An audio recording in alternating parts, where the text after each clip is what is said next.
Educate, entertain, enjoy. You're listening to Aspen Waite Radio.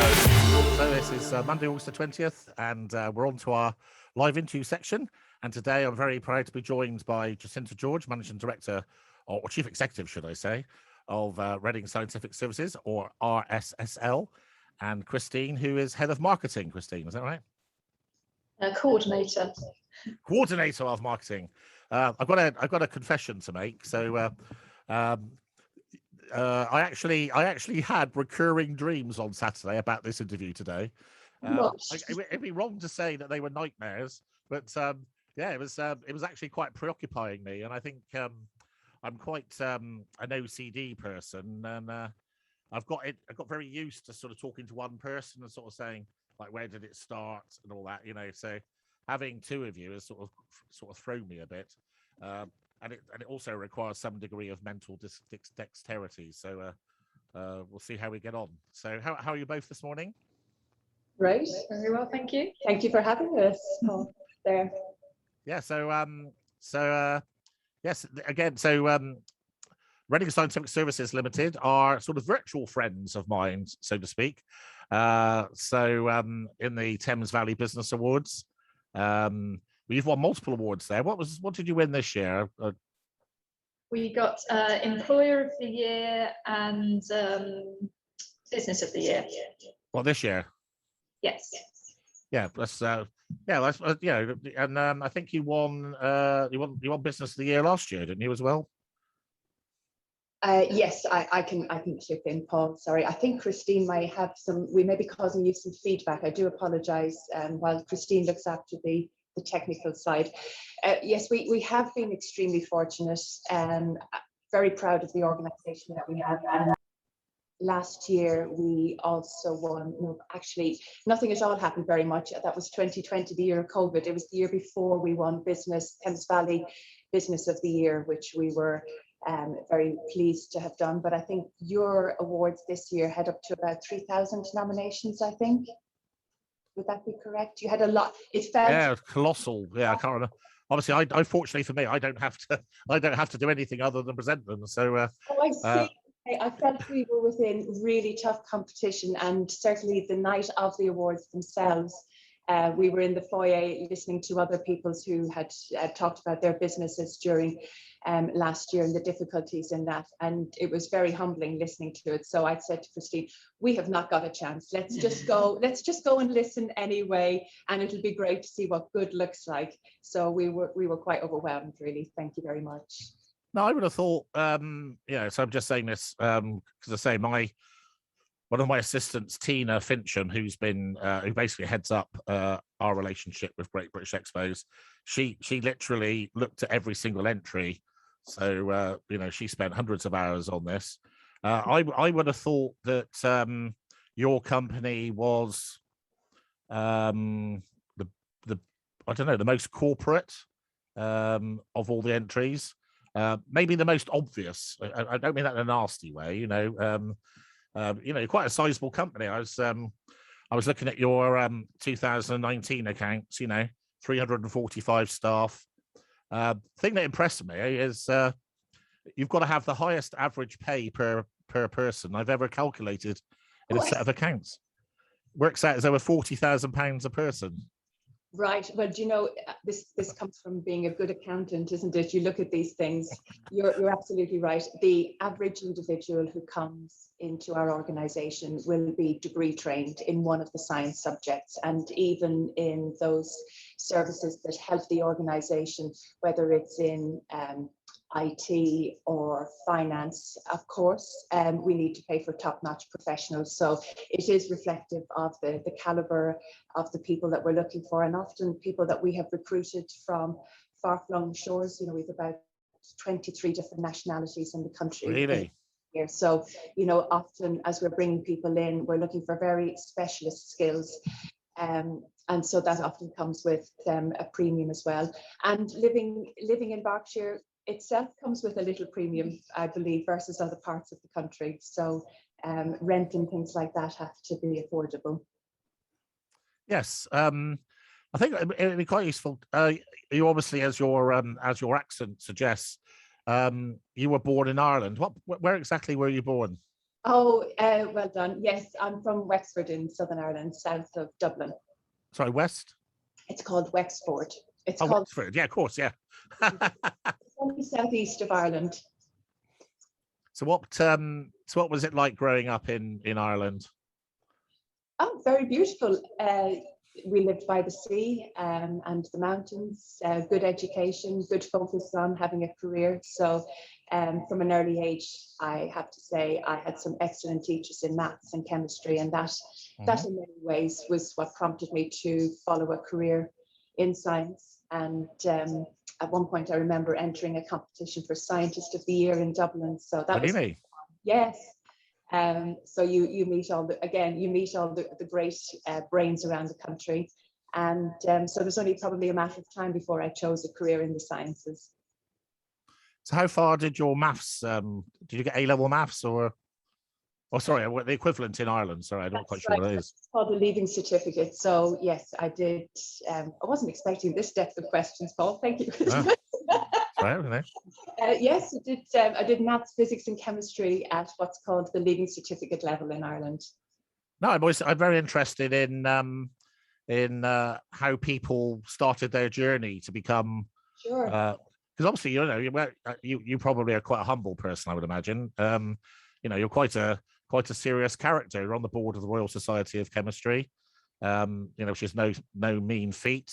You obviously have a rich career. So I'm always very interested.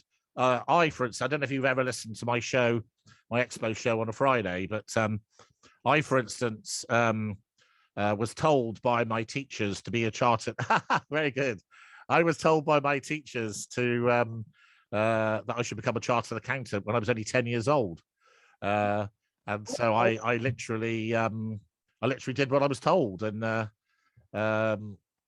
started working in my holidays for a large company when I was 14, for instance, and then so I had a very clear career path, Sure. So I'm also quite interested in the diversity of scientific knowledge you have, so we can tap into that as we go along as well. So one thing that I know is true is people who are outstanding at maths actually on the whole are the cleverest people that there are. That's a fact. And certainly, so for instance, if you take chartered accountants, somebody with a maths degree has a higher probability of passing the chartered exams than someone with an accountancy background. That's an actual fact. Okay, well, certainly we encourage, and I know from an education perspective, generally in schools, we encourage people to do maths because it just sets you up for whatever kind of job that you do in life, or even just home budgeting. But certainly there's a high degree of maths in all of the sciences. Whatever you get is going to be a number, and you need to apply some statistics to that. And a lot of scientists will go into finance, and so that comes with that natural comfort level with managing numbers. Everything comes back to a number, doesn't it, one way or another? Well, I guess, yes. Well, it does when you're the chief executive, for sure. Well, it's a marriage, isn't it? It's a marriage of, in your case, it's probably several different things. But was there a particular science that you particularly, took to when you were younger? Well, it's interesting, like as you described, when you were at the age of 10 and seemed to have a natural affinity for the numbers and the accounts. I enjoyed chemistry just because it very easily explained the world around you, whether it was pharmaceuticals or the environment.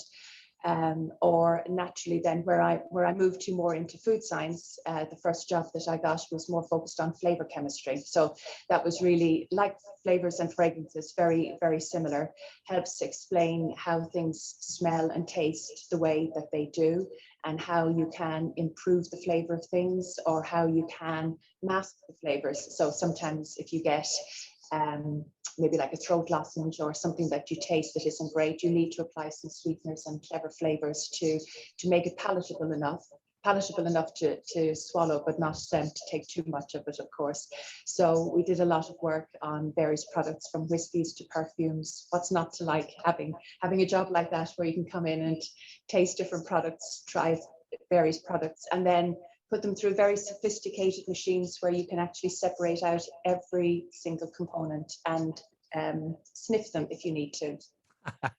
I must admit, I was looking at some of your jobs and thinking, oh, that must have been a difficult job to do. Some of the things you were doing. Yes, indeed.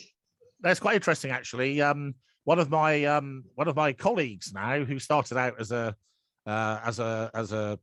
award winner on the Expos Awards, a lady called Sean Ellingworth, and her products it very much fits into your sort of thing, really. So her son effectively refused to clean his teeth with conventional toothpaste, and she was having to buy chocolate flavored toothpaste from America at £25 a tube. So she's basically made her own toothpaste, which is called Buddies. So maybe you two should buddy up. It could be worth an interesting conversation. Indeed, and that's fascinating because you could develop something that has some of the flavor components of chocolate, but without any of the other things that you wouldn't actually want to have in a toothpaste when you're brushing your teeth and cleaning away some of the sugar. Oh, I love it when a plan comes together. You know, it's like synergy. I actually do think that like-minded people, it's like a breeding ground. You talk. I found actually nearly every person I've spoken to on a Monday, I've ended up having great empathy with. Because obviously, to some extent, my challenges are your challenges, so I very much understand what it's like to be in your position, for instance. So what brought you over to England? I was trying to come over because of a summer holiday. Now, the other question is what made me stay? Do you want to know that? Oh, well, that sounds quite interesting. So I guess more, I loved when I came over. I loved being close to London, but not too close to London. But what made me stay was that first job in flavour chemistry and being able to really apply chemistry in a way that was meaningful. We also, in that job, had what was called an emergency response service, which is kind of like the 999 service for the food industry. If they ever have an issue, that we will come to the rescue, and that could be any time of the day or night. And indeed, we have been in over weekends, bank holidays, even Christmas Day, just to keep products flowing out of manufacturing, or if there is an issue on the shelf, or if as a customer you've picked something up and it doesn't taste quite right, or you picked something up and you think, oh gosh, what's that physical thing that's in my product? Actually, we'll say it's your tooth or something else. So that's what's kept me really invigorated, because it's been very exciting. And of course, I met my husband when I came over. So you came over on holiday and you met a bloke, basically. To cut it to a short end, yes. You probably had a few pints of Guinness and fall down drink somewhere, and then you danced around and thought, this is all right, I'll stay here. And I don't drink, Paul. Don't you? Except a cup of tea.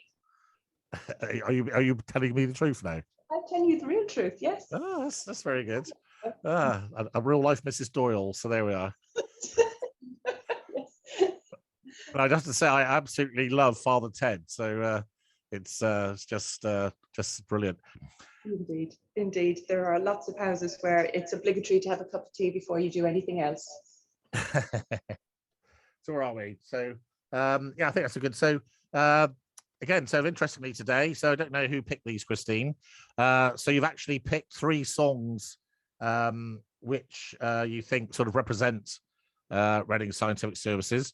I can have a bit of fun with you when it gets to the Life of Brian, because funnily enough, I played that on Friday, and it's got some quite interesting lyrics in it, like your terminal breath, which I thought was quite a hard thing to reconcile with what you were trying to do, but I look forward to that.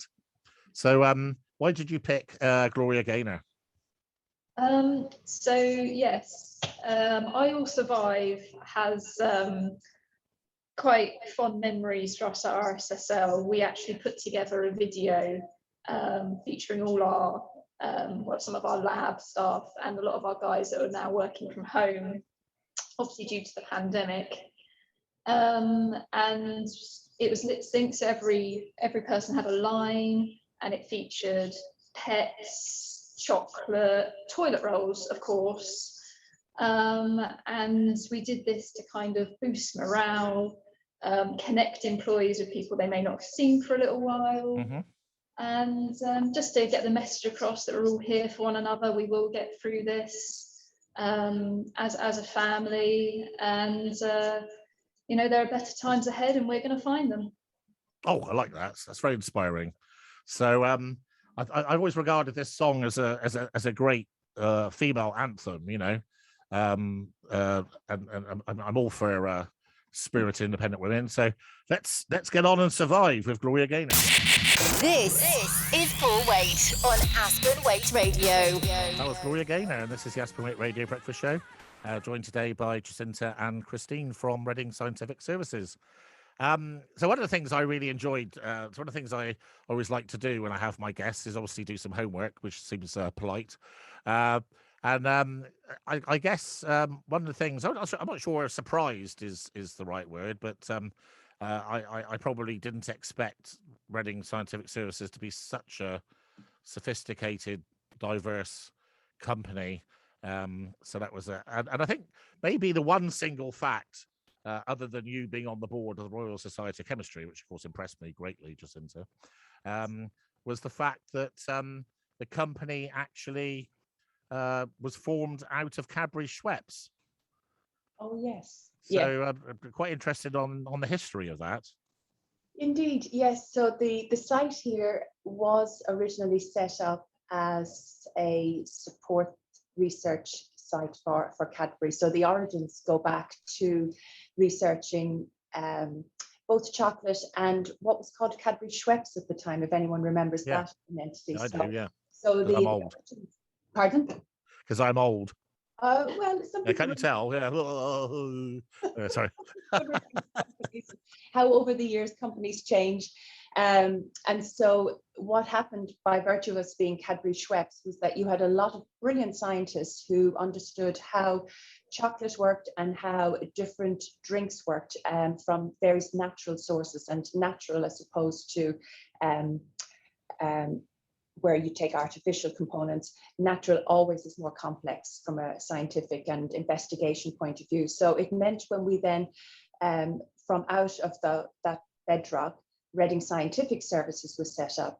It meant we started with a number of scientists who were already very attuned to dealing with very complex foodstuffs. And then subsequently over the years, we branched into the pharmaceutical side, and relatively speaking, from a look-see into a product, a pharmaceutical product typically has its active, a little bit of other components, but nothing like the range of maybe 200 to 300, as I mentioned, flavor components alone that you might typically get in a foodstuff. So that's how we started. And from that, RSSL is an independent company in its own right, with our own statutory accounts, as you'll have seen. And we've blossomed over the years. So we've now got an eye on 300 plus folks, many top-notch. 345 in your 19 account. 45 was per, yes, just about to send in our next step accounts actually, Paul, so it'll have more on that again. So yes, that's the heritage, and that's from whence we came. So what happened to Cadbury Schweppes? Why did that happen? Yes, Where did they finish? over the years, Cadbury Schweppes then became Cadbury. Cadbury was acquired by Kraft. Kraft in due course became Mondelez. And so we still are, as a parent, everyone has a parent or is answerable to somebody. So we are ultimately owned by Mondelez.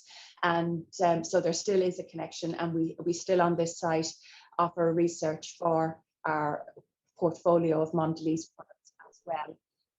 The vast majority of what we do is for other food companies and other pharmaceutical companies. I'm gonna have to tell my Cadbury story here because I don't get out very much, and I don't get to talk about things. That being an accountant, having some interesting experiences is quite novel. So when I was managing consultant for First Group, which took me to Poland nearly every week. And I formed some quite good, I suppose because it was quite high level stuff, I formed some quite interesting relationships with people. And I was actually invited to have lunch with the chief executive of Cadbury's in Warsaw. And one of the things I remember was that the street that Cadbury's was in was called Ulica Czekoladova, which obviously meant chocolate street in English. Nice. And I can remember going around the factory and being given lots of chocolate, which was a terrible thing to have to put up with. But one of the things that I remember vividly was that the MD was telling, well, there's two things I remember. One is they were in the process of suing Ernst & Young for bad advice about the size of their new factory. It turned out they'd underestimated demand for their product in Poland. And so there's some sort of lawsuit against Ernst & Young. The other thing I remember was that the MD told me that Polish chocolate was 43% sweeter than chocolate in the UK. Is that sort of thing anything you've ever been involved in, sweetness in different countries? It's not something that resonates. I'm not a chocolate scientist, so I won't support that. But there generally is a fairly standard recipe, which is more attuned towards particular flavors and tastes that you'll have grown up with. So it's more that side that you're looking to optimize the flavor of the cocoa and the origins there, and to continually get consumer feedback on what looks and tastes great. So that's tending to be the focus of the research team. Yeah, one of the things I found fascinating, and probably out of ignorance on my part, Right. so your early career seems to have been in the sort of food side of science, shall we say? Yes. And of course, RSSL itself is born out of a food parent, or born out of a food company.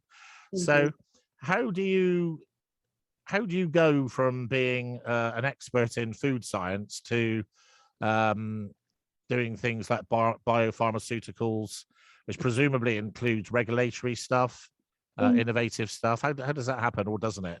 Yes, I mean, it's a brilliant question. It's two completely different industry sectors, and the commonality, I suppose, is you ingest both products.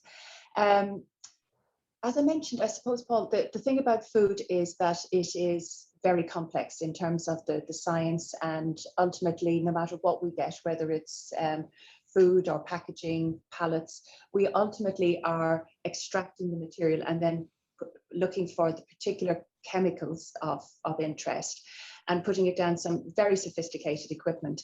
And so in some ways it was a natural evolution that you'll get some companies that were what are considered consumer healthcare. So they tend to have a foothold in foods or food supplements, as well as the pharmaceuticals. And it's like everything in life. You get to know the company, and then you start to find out more about each other and what you can do. And one day they'll ask you, could you just help with this? And then that starts to build up your curiosity and your capability. So it's really, we have been fortunate enough now to be in the business 30 plus years. And over that time, we've gone out to different events, met different people. And then naturally what happens as we've become more involved with vaccine support more recently in the biologics, the people you recruit then are obviously not food scientists.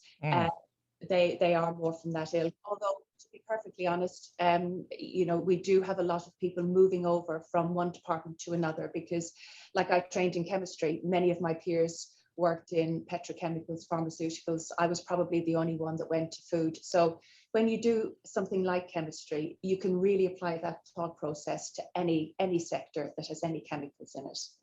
So it's, I suppose, being our curiosity and drive, and good fortune. And I think, as you write in your book, something along those lines, that when you have good luck and opportunity, it's a very powerful cocktail. Yeah, very good. Actually, I see you. I think it was the first book you had there, Raising the Bar. Yeah. The last book I wrote, which was called The Stream That Became a River, just to pass on. This actually was born out of a conversation with an Irish chartered accountant called Jerry, who came from, I'm trying to think, somewhere like Waterford. And he phoned me up one day and he said, "How's it going, Paul?" and I said, "Oh, you don't want to know, Jerry." I said, "This is true story." I said, "I walked into a street. Actually, this is. I was in the car. God knows where it came from." And I said, "The only way to describe it is I walked into a stream and it turned into a river." Which was my way of describing, what my life was like, and it stayed with me. And then when I was thinking about what to call my last book, I thought, what a brilliant. Well, I thought so anyway. What a brilliant title, So the third book's called "The Stream That Became a River." Be careful what you wish for, which is also very consistent with what you were just saying, about things. Who drove so when you started up as an independent company, was it Montelez that drove the diversity, or was it an internal management team, or what? I would say it was the internal management team. Our parent company have always been very hands-off, very much giving us that autonomy.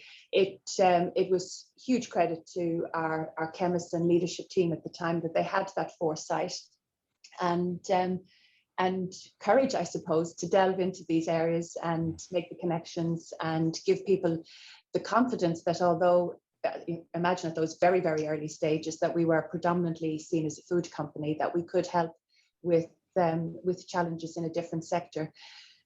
So that was how it was driven. And then really, we have a lot of inspections. We have clients who come in and inspect us and make sure that they're comfortable with us.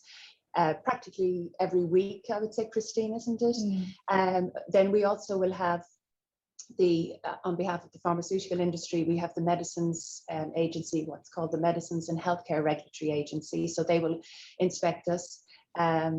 Usually once a year, sometimes more if we're moving into a new service or a new building. And then we also have the pleasure of the US FDA. Yeah, we have the FDA. Come on, just showing off there. Yes, as well. No, very good. Sometimes what is it again? So we have got lots of inspections, and every time you have someone coming from another company inspecting us, it lifts us up because they're challenging us, they're giving us ideas of what works well in their company. And obviously we can't be a little bit of what every company wants us to be, but we can learn a little bit every time, and that's what keeps us growing more and more, I would say. Right, so I think we'll have a little break there because we'll be suffering from exhaustion. So your next song is Unwritten by Natasha Beddingfield. So what's the inspiration behind this choice? Well, this is a very uplifting song, and it's all about living life to the full, keeping your eyes open for all new possibilities, which is very much in line with what Jacinta was just saying about, moulding ourselves around the opportunities that present to us, diversifying, providing new opportunities, new investments, going out there and making a positive difference. Yeah, well, I think about it, it must be a dream job being a marketeer working for RSSL. You must have new products and new services sort of on the launch all the time, do you? Yeah, there's always something new to learn. Lots of people that are willing to delve right into the details and that pull out those key points that you need to understand to really get an idea out there and communicate it well. Excellent. So let's be uplifted by Natasha Beddingfield. Paul Waite. That was Unwritten by Natasha Beddingfield, and this is Paul Waite, and it is the Aspen Waite Radio Morning Breakfast Show, and it's Monday, August the 20th. I'm joined today by Jacinta and Christine from Reading Scientific Services. And what a joyous interview it has been so far. So I feel quite uplifted, actually. I have to declare something reasonably geeky. I actually do have some experience of biopharmaceutical stuff, and I was actually the managing director of an innovative polymer company when I was 30. So okay. So I'm quite interested. So go on. It is. We're always looking for staff, Paul. Yeah, my assistant just said just now whether she was quite impressed by the pay scales. So she said maybe I should apply for a job there, and I said no, they only want people with talent. with drive and curiosity. Yeah, I think she's got that. Yeah. Yes. So out of interest, So are you involved in pharmaceuticals and biopharmaceuticals? And is that both regulatory, working for clients, or do you do any of your own projects? So yes, we are doing the pharmaceuticals and biologics, everything that comes in under that life science banner, and it's all bound by regulatory controls. We don't develop any products of our own. We're really here to support any of the ultimately about 3,000 clients that we have around the world. How many clients? There's 3,000 clients, 3,000 named individuals. So what sort of, who would be a typical client of yours, and how do they find you? Right. So that's a really good question. I'll tell you why. Because sometimes people come to us and we think, we've not been to Korea, for example. We had one of our biggest projects ever in Korea.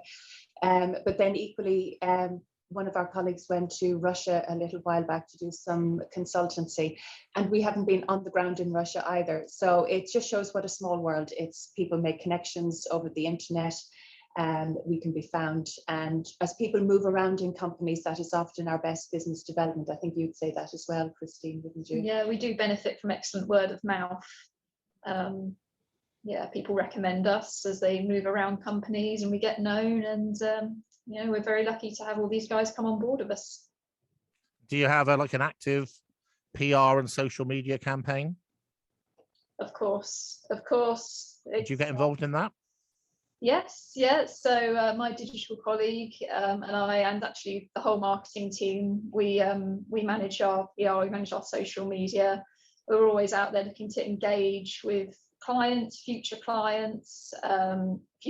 employees, anyone with an interest in the science or indeed the food side of the business. Okay, so what sort of profile would a typical customer have? You know, are they a corporate? What industry are they in, for instance? Yes, do you know, there is a typical, yes, of course. So in most companies, you will have a quality manager, you will have a technical manager or director. So they will be looking at developing the program of what the specifications need to be, or if they're developing a new product, or God forbid if something goes wrong. Many pharmaceuticals have to be tested by an independent party before they can be released to market. So that's another way that people would come to us. But sometimes you can have somebody who's got some venture capital and wants to set up a company. They've got an idea, and we have an excellent product development team that can help develop products, help scale them up, and give advice on the nutrition. Okay. And then quite often when people start with, say, a new food, which is a little bit easier, dare I say, is you do the work at a kitchen level, but then as you scale it up to manufacturing, there's a multitude of things that can go awry as you deal in greater volumes. And that's where our expertise helps with what are those things you need to be mindful of, what are the choice of ingredients, as you asked earlier about sugar, but somebody might want a vegan product, or they might want to replace the sugar with sweeteners. And products will have different properties when they're going through manufacturing, depending on all of the things that can go wrong in manufacturing. So it really can be anyone, but typically with the blue chip, the corporate clients, it will be those folks that are focused on keeping everybody safe and everything under control, and have that technical expertise. Hence the reason we need to be strong on our technical expertise as well. But whoever comes to speak to us, it's always an opportunity. So would you say that your culture was reactive or proactive? What I mean by that is, are you reacting to your customers' requirements, and or are you investing in research, for instance, and looking for the next big thing? You know, what is more true? Yes. And naturally, every day you don't know what's going to come in the door until the phone rings or an inquiry comes in. Then it's also being very cognizant of what's happening in the marketplace at large. What have you heard from those clients speaking to you? What is Christine and the team hearing through the marketing of what's on trend in the market? And often there'll be things that will be topical. For example, looking at plastics, we're very focused on packaging at the moment, and that kind of intel is part of our future investment, and we will invest about 5% of our turnover every year into new capital equipment, because what we ultimately have, besides extremely talented people, is very sophisticated equipment to be able to identify things at increasingly lower levels. And so it's a balance, and what you do proactively should be the next tranche of services that we ultimately offer our clients. But we could offer you a packaging service, Paul, and you might come along and say, well, actually tell me about some of your product development. So although you nudge people in terms of offering one service, what makes them then actually pick up the phone to you could be something else altogether. Yes, I would have thought, in your sector, literally something is happening every second somewhere across the world in some aspect of science. So how do you keep on top of that? What is the best way to do that? True. I mean, certainly, as I mentioned at the beginning, we have an emergency response service, and every single day we have one emergency for some client in one of our labs. And then sometimes there will be bigger trends. For example, if there are issues with particular contaminants, a few years ago it was benzene in soft drinks, for example, or water. There was a situation with horse meat in products a wee while ago. So we're constantly watching, but ultimately there's a trend. If it's looking at physical bits that happen in food, we have a whole microscopy team with state-of-the-art equipment that can look down to minute layers, and they have a whole library of things that can say whether it's a tooth or a filling, to is it a little bit of an animal, a cat hair, etc. We've had little bits of lizards found in muesli, and then really we would identify where the lizard has come from. We've worked with the Natural History Museum, and then so. Although, as I said, the theme is that we have that capability, you never know where some investigation is going to take you. It's very much like a CSI. Well, no, it's not like CSI. I take that back. It's not that easy. We don't just press a button and it all happens. I think I'm recoiling from the lizard in the muesli. So I think we'll play Monty Python. So I'm intrigued as to what was the rationale behind this interesting selection. Yes, it was funny because when we had news, Paul, that we had the opportunity to join you, I asked in our leadership team what song did we think would best represent us, and Christine did an excellent job with the first two. But I think COVID, for example, was one of those times where you can either think that things are awful, it's just going to be the end, but if you are surrounded by a team of people that are very clever, very creative, very resourceful, it's never so bad. And yes, of course, like as the song said, you might want to swear and curse, and it's just, you want to grumble. But actually, we found a huge camaraderie. And if anything, last year we became more aware of our purpose in life. Boris said on the 23rd of March to go into lockdown, and we said, you know what, how do we keep our laboratories open so we are socially distant but still able to get those food products and pharmaceuticals and vaccines to market? And so we found a way. We worked over 7 days a week, very long hours, but we made sure that everything kept happening. And even though it was hard and even though it was a bit scary, we had lots of laughs, and it really made us feel like, although in that harsh environment, we found our true purpose, which was about science transforming lives. And that's what I'm most proud about. So that's where I always think things can be bad, but always look on the bright side, because there will be something bright that comes from it. Oh, I can remember all that. That was very inspiring. So very much. Inspired by Jacinta, and now we're off to the cross. Aspen Waite Radio. Full Waite. That was the wonderful Monty Python. Something sadly lacking in today's woke culture is the ability to laugh at oneself, and I love irony and self-deprecation, and I think it's incredibly important to have the ability to laugh at yourself. I have to say, Jacinta, I thought I really your words about how you saw the pandemic and how you approach that from RSSL's point of view was very similar to my own. Actually, I think one of the things I often say is actually the pandemic defined us rather than the other way around. I think it certainly made me see much more clearly what it was I was trying to do, and I guess to some extent having the courage. I think Alex said to me, we've helped something like 11,000 businesses over the last year, one way or another.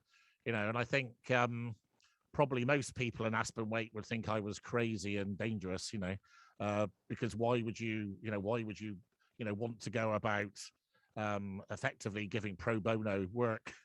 But of course, you and I both know that what goes around comes around, and and I think one of the things I don't know if you can relate to this is to some extent, and I say to some extent because it depends on cross section of society, but I have met some wonderful people over the last year, and it's rather restored. Say like today, it's I could see you and I sitting having a business meeting and just nodding at each other all the time and whatever. So, what do you think defines you as a leader, and what was it about you that made presumably the holding company decide to make you the leader? Now you'd need to ask my boss that question.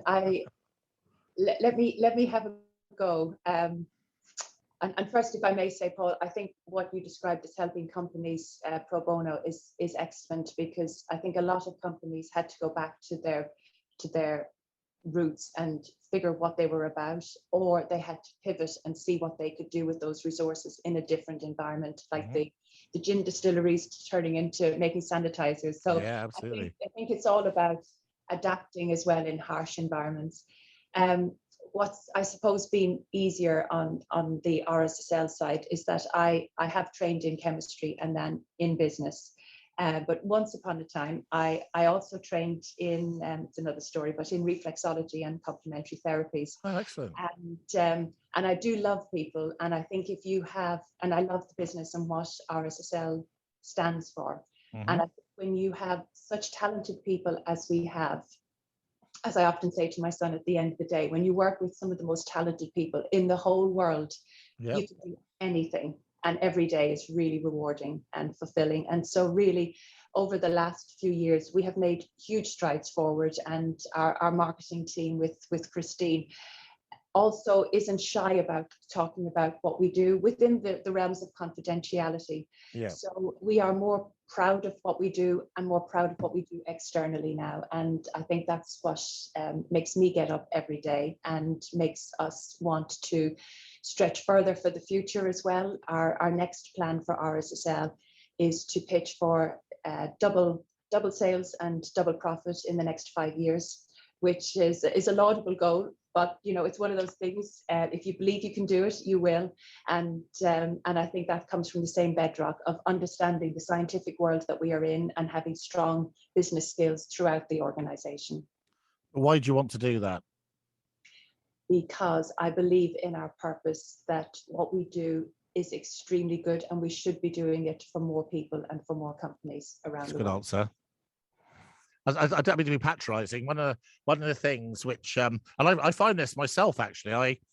I have a lot of sort of self examination, and I think it's very easy to sit there and sort of say things like, we need to turn over 10 squillion million and all that, and then I think there's the reality of why. Why are you doing this? Is it relevant?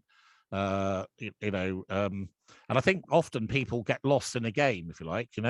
They set objectives, but they don't really understand what they're doing. So I think I was very interested to hear what you were going to say as your answer, and I think it's probably as good an answer as someone could give.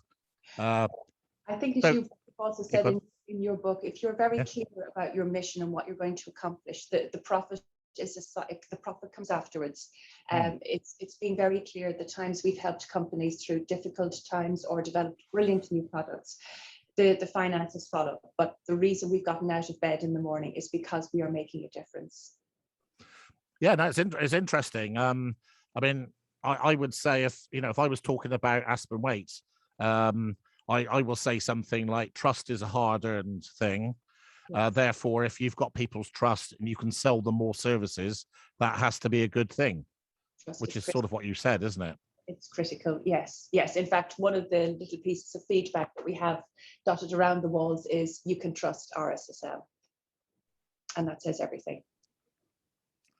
Yeah, no, it's you obviously have. I think the culture of RSSL has shone through in today's interview for both of you. Actually, it's been really lovely to have such an interesting discussion. And I say this like some people have interesting politics who both projected extreme friendliness and positivity all the way through, which is quite heartwarming actually. Lovely. Being sentimental for a minute. Oh, sorry. Thank you very much for having us, Paul. And we've got some more reading to do. A stream running into a river. Was that the name of your next book that we should be looking at? Stream that became a river. Yeah. Became a river. Thank you for that very much. We've learned so something. I suppose what have we got left? 49 seconds. So I see that you have RSSL's logo on Reading Football Club's shorts. Is that right? It is indeed. Yep, we're proud to be working partners with Reading Football Club. Yeah, I think it's a shame with Reading because they really ought to be a Premiership club, don't you think? Oh, give it time, Paul. Give it time. They're on their way. Well, they've had enough time, haven't they? I have to say, do you know why I like Reading? Because of the Majeski Stadium. They do the best. They do the best carvery of any rugby club I've ever been to.